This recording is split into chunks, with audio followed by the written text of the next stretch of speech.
대한민국 중소기업의 핵심 절세, 진짜돈 컨설팅. 자, 우리나라에서 사업하시는 분들이라면 명의신탁 주식이라는 말 아마 한 번쯤은 들어보셨을 거예요. 이게 뭐 흔한 관행처럼 여겨지기도 하는데요. 근데 여기에 회사를 그냥 통째로 날려버릴 수 있는 아주 무서운 비밀이 숨어 있다는 사실 알고 계셨나요? 대체 그게 뭘까요? 한번 상상해 보세요. 정말 믿었던 직원이나 친한 친구에게 잠깐 이름만 좀 빌려줘 하고 부탁하는 거요. 이런 사소한 호의가 어떻게 내 회사의 목을 조이는 시한폭탄이 될 수 있는지 오늘 그 무서운 실체를 낱낱이 파헤쳐 보겠습니다. 네, 그럼 모든 문제의 시작으로 한번 돌아가 보죠. 도대체 이 명의신탁 주식이라는 게 뭔지, 그리고 왜 애초에 이런 걸 만드는 건지 그것부터 차근차근 짚어보는 게 순서겠죠? 개념 자체는 아주 간단해요. 실제 주인은 나인데 법적인 서류, 그러니까 주주명부에는 다른 사람 이름이 올라가 있는 상태를 말합니다. 내 건데 이름표만 잠시 다른 사람 걸 붙여놓은 셈이죠.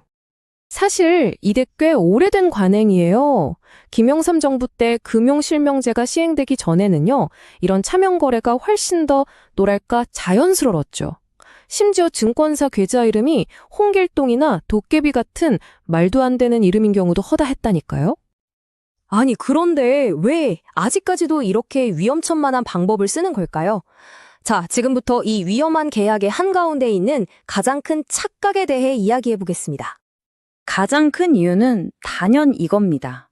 많은 대표님들이 과점주주가 되면 뭔가 큰일이 날 것 같은 그런 막연한 불안감을 갖고 계세요. 보통 주변의 법무사나 다른 분들이 이거 피해야 한다고 조언하는 경우가 많거든요. 이 과점주주에 대한 두려움은 크게 두 가지 세금 문제로 나타납니다. 첫째가 간주취득세, 그리고 둘째가 제2차 납세 의무인데요. 과연 이 두려움의 실체가 있는 건지, 우리가 정말 무서워해야 하는 게 맞는지 하나씩 제대로 한번 까보겠습니다. 이거 진짜 재미있지 않나요? 세금 좀 아껴보겠다고 49%로 회사를 딱 만들었는데 이게 나중에 발목을 잡는 거예요. 나중에 지분을 100%로 만들려고 보니까 새로 늘어난 51%가 아니라 무려 회사 전체 100%에 대해서 세금을 내라고 하는 겁니다. 와, 이거야말로 긁어부스럼이죠. 차라리 처음부터 50% 넘게 시작하는 게 훨씬 쌌을 텐데 말이에요. 두 번째 오해도 마찬가지입니다.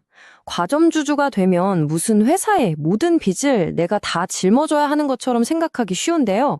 전혀 그렇지 않아요. 실제로는 법인세나 부가세 같은 일부 국세에 대해서만, 그것도 내 지분율만큼만 책임을 지는 아주 제한적인 의무일 뿐입니다. 사실 회사 빚에 대한 진짜 책임은 주주가 아니라 대표이사가 지는 거고요. 이 이야기가 이 모든 상황이 얼마나 비합리적으로 돌아가는지를 딱 보여주는 사례예요. 어떤 전략적인 판단이 있었던 게 아니라 그냥 그 지역에 영향력 있는 법무사 한 명이 개인적으로 유한회사를 좋아했다는 이유만으로 그 지역의 유한회사가 엄청나게 많아졌다는 거죠.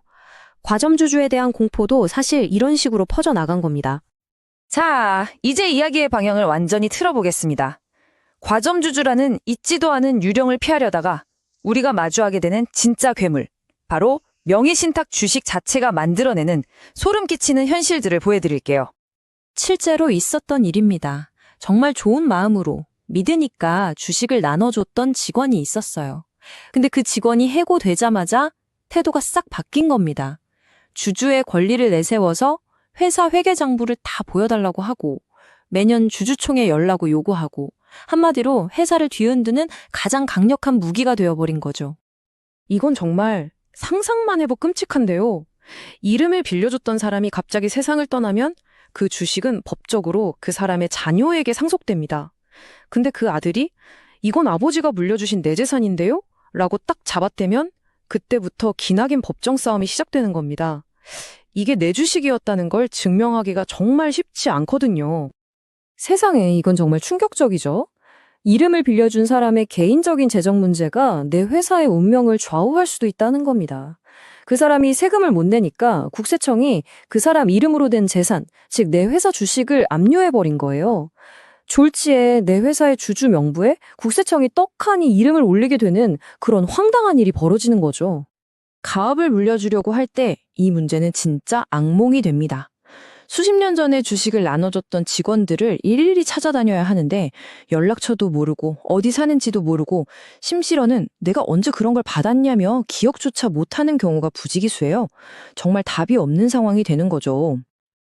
자, 이제 이 꼬여버린 문제를 풀려고 할 때 마지막으로 발목을 잡는 가장 치명적인 장벽, 바로 돈 문제에 대해 알아보겠습니다. 그 이름도 무시무시한 명의신탁 증여의제라는 세금 폭탄입니다. 이게 뭐냐면요. 세법에서는 명의를 빌려준 그 행위 자체를 그냥 증여라고 봐버리는 거예요. 실제로는 증여가 아닌 걸 알면서도 일종의 벌칙처럼 세금을 때리는 거죠. 이 세금 폭탄이 어떻게 만들어지는지 한번 보세요. 일단 세금 자체는 주식을 넘겨줬던 10년 전 가치로 계산해요. 근데 문제는 그 다음입니다. 그 위에 10년치의 엄청난 납부 불성실 가산세가 눈덩이처럼 불어서 붙는다는 거예요. 결국 배보다 배꼽이 더 커져서 원래 세금의 두세 배가 넘는 돈을 내야 하는 어처구니 없는 상황이 벌어집니다. 뭐 다행히도 형사사건의 공소시효처럼 이 증여의제 책임도 보통 15년이 지나면 부과할 수 없게 되긴 합니다. 하지만 그 15년 동안 내 회사는 언제 터질지 모르는 폭탄을 계속 안고 가야만 하는 거죠. 그러니까 결론은 이겁니다.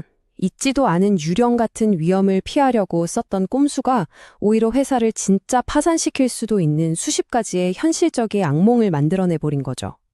마지막으로 이 질문을 한번 스스로에게 던져보셨으면 좋겠습니다.